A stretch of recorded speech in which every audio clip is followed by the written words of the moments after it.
अळूवड्या shallow fry करा अथवा deep fry. सुगरणीची खरी परीक्षा असते ती म्हणजे त्यांचा खाजरेपणा पूर्ण गेला पाहिजे आणि सगळ्या वड्या छान घट्ट, अजिबात न तुटता कापल्या गेल्या पाहिजेत. यासाठी या व्हिडिओमध्ये मी अळूचे रोल बनवण्याच्या 2 पद्धती सुद्धा दाखवल्या आहेत. 90% लोक पानांचा खाजरेपणा घालवण्यासाठी त्यांच्या फक्त शिरा काढून घेतात. आज माझ्या आईने शिकवलेली एक ट्रिक तुम्हाला दाखवते, जी तुम्ही सगळेच मिस करताय. नमस्कार, मी संगीता. तुम्हा सर्वांचं माझ्या मुक्पाकखान्यामध्ये मनापासून स्वागत करते. अळूवड्या बनवण्यासाठी मी 10 मध्यम ते मोठ्या साईजची पानं धुवून घेतली आहेत.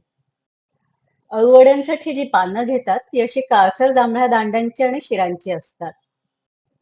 सगळ्यात आधी ही पानं अशी फ्लॅट टॉपवर ठेवून त्यांची मोठी देठ कात्रीने किंवा सुरीने कापून घ्यायची आणि मग पातळ सुरीच्या मदतीने या पानांच्या शिरा अशा काढून घ्यायच्या. जितक्या शिरा काढून घेता येतील तितक्या सगळ्या शिरा काढून घ्यायच्या.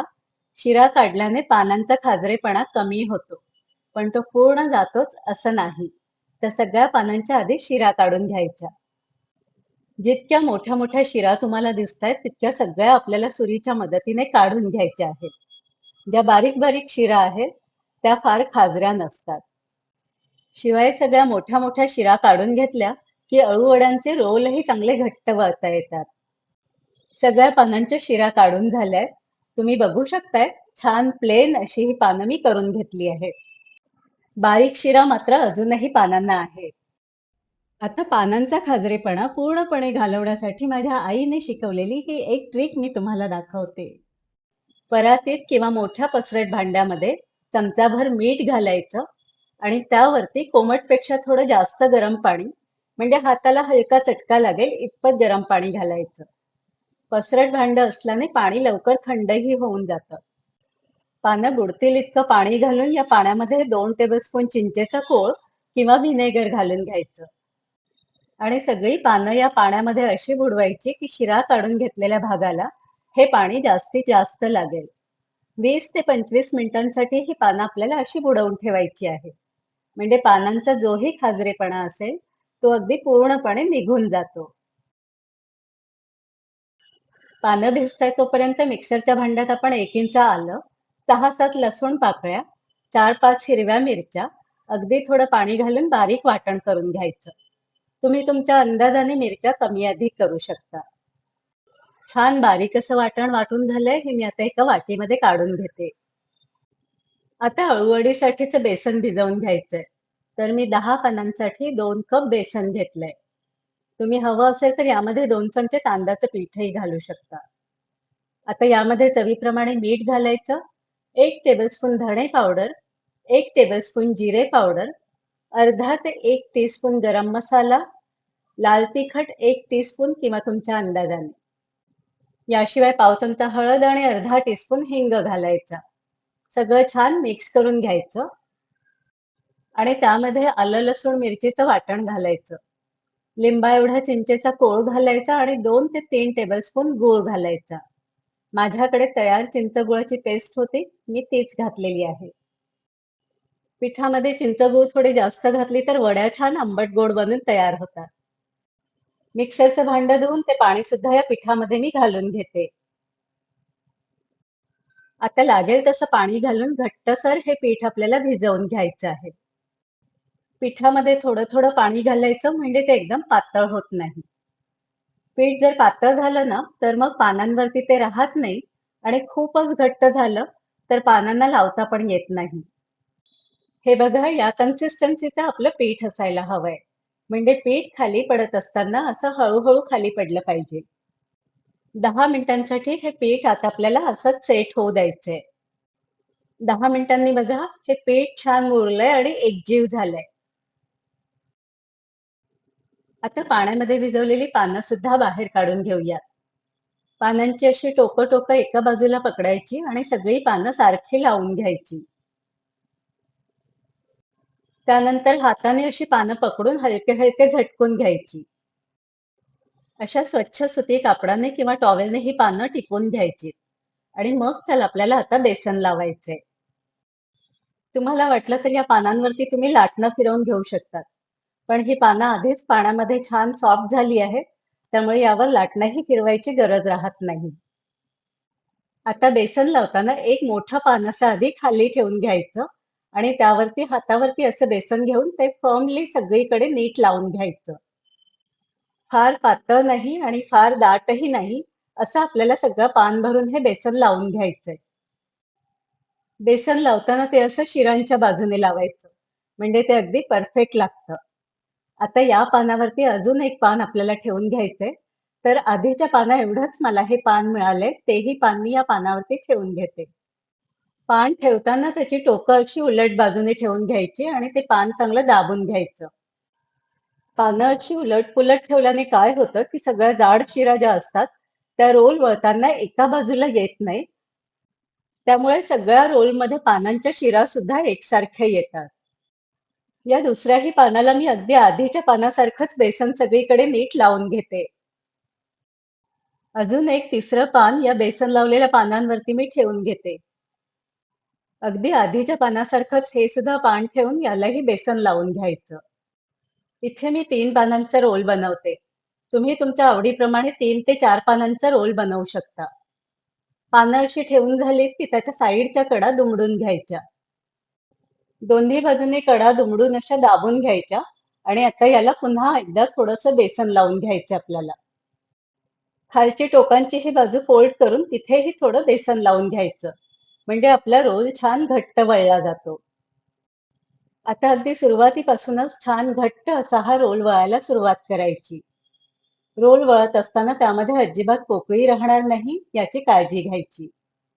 मी हे रोल व्हाईट बोर्डवर करते, तर पिठाचे थोडे डाग पडलेले दिसतील तुम्हाला. प्लीज त्यांना थोडं इग्नोर करा.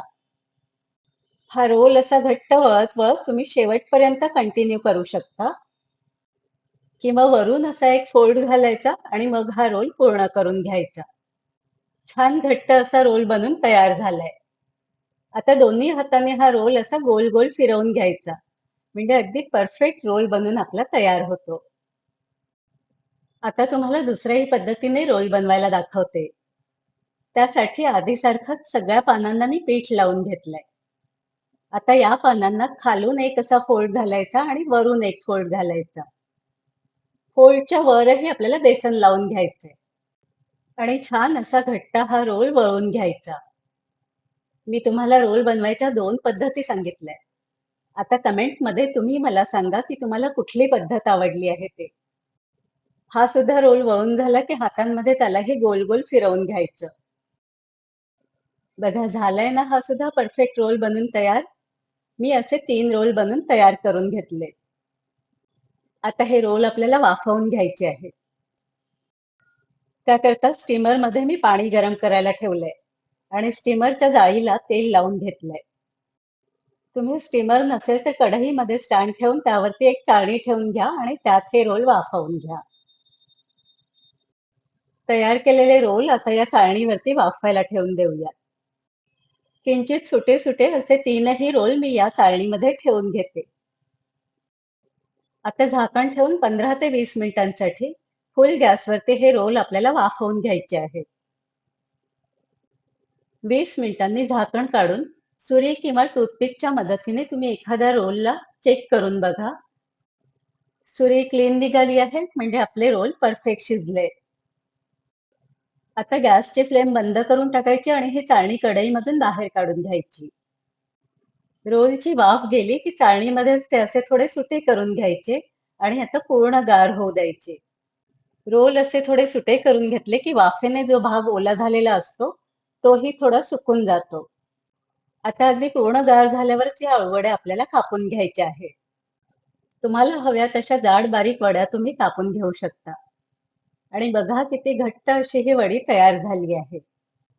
वड्या कापत असताना एकही वडी सुटी झालेली नाही आहे. सगळ्या वड्या कापून झाल्यात. या वड्या मी शॅलो फ्राय करते आहे. तुम्ही हवं असेल तर तेलामध्ये सुद्धा या वड्या तळून घेऊ शकता. शॅलो फ्राय करायला तेल खूप कमी लागतं. त्यासाठी मी एका पसरट कढईमध्ये 3 ते 4 चमचे तेल गरम करायला घातलंय. तेल गरम झाल्यावर त्यामध्ये मी थोडी मोहरी, हिंग, हळद आणि भरपूर सारे तीळ घालून याची फोडणी करून घेते. तुम्ही हवं असेल तर फक्त तीळही घालू शकता. पण हिंगाने वड्या छान खमंग लागतात आणि किंचित हळद घातली की त्याने वड्यांचा रंग अजून छान खुलून येतो. तीळ घालून मी लगेचच वरून झाकण ठेवून घेतलंय म्हणजे तीळ फार उडत नाही. आता या फोडणीमध्ये आपल्याला वड्या घालायच्या. पण त्याआधी मी या फोडणीमधलं थोडं तेल काढून घेते आणि उरलेल्या तेलावरती वड्या शॅलो फ्राय करायला घालून घेते.